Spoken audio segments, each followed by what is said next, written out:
एक बार 3 साधु थे जो बरसाना की ओर जा रहे थे। उनमें से एक साधु जो वृद्ध था, वह कहने लगा कि मैं अब यमुना किनारे आसन लगाकर रहूंगा।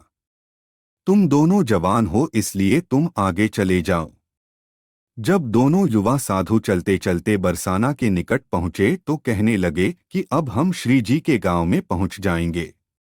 एक तरह से हम राधा रानी के मेहमान हुए, इसलिए हम बरसाना में भिक्षा नहीं मांगेंगे।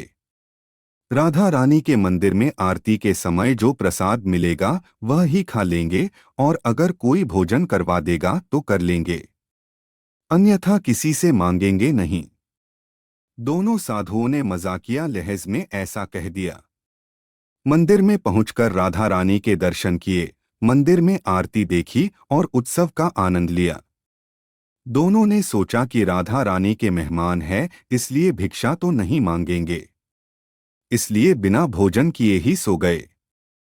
उसी रात्रि राधा रानी ने स्वप्न में मंदिर के पुजारी जी को जगाया और कहने लगी कि मेहमान भूखे हैं और आप चैन से सो रहे हैं। पुजारी जी आश्चर्य से कहने लगे कि मेहमान कहाँ है। राधा रानी कहने लगी कि 2 साधु हैं जो बिना भोजन किए सो गए हैं। पुजारी जी जल्दी से उठे और साधुओं को ढूंढकर उन्हें जगाया। वह पूछने लगे कि क्या आप श्री राधा रानी के मेहमान हैं? पुजारी जी कहने लगे कि आप उठकर बैठो, मैं आपके लिए अभी भोजन प्रसाद का प्रबंध करता हूँ। पुजारी जी मंदिर में जो भी उत्सव का भोज प्रसाद बचा था, लड्डू, खीर, रसगुल्ले और जो भी भोग प्रसाद बचा था, जल्दी से दोनों को परोस दिया। साधु मन ही मन सोच रहे थे कि हमने तो मजाक में कह दिया था कि हम राधा रानी के मेहमान हैं। राधा रानी ने तो सचमुच हम पर कृपा कर दी।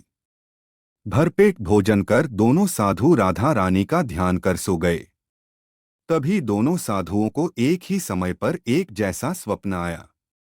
दोनों के सपने में राधा रानी आई और पूछने लगी कि भोजन करके आपको को तृप्ति हुई? दोनों साधुओं ने हाँ में हामी भर दी।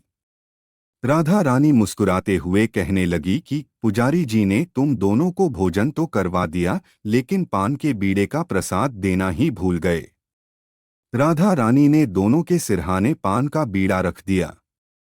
स्वप्न के बाद दोनों की आंख खुली तो सचमुच पान का बीड़ा अपने सिरहाने पाकर दोनों विस्मित थे। राधा रानी ने मजाक के भाव से कहा गया वचन भी सत्य साबित कर दिया और बिना मांगे दोनों को भरपेट भोजन करवा दिया। सचमुच में बहुत करुणामयी है श्री राधा रानी।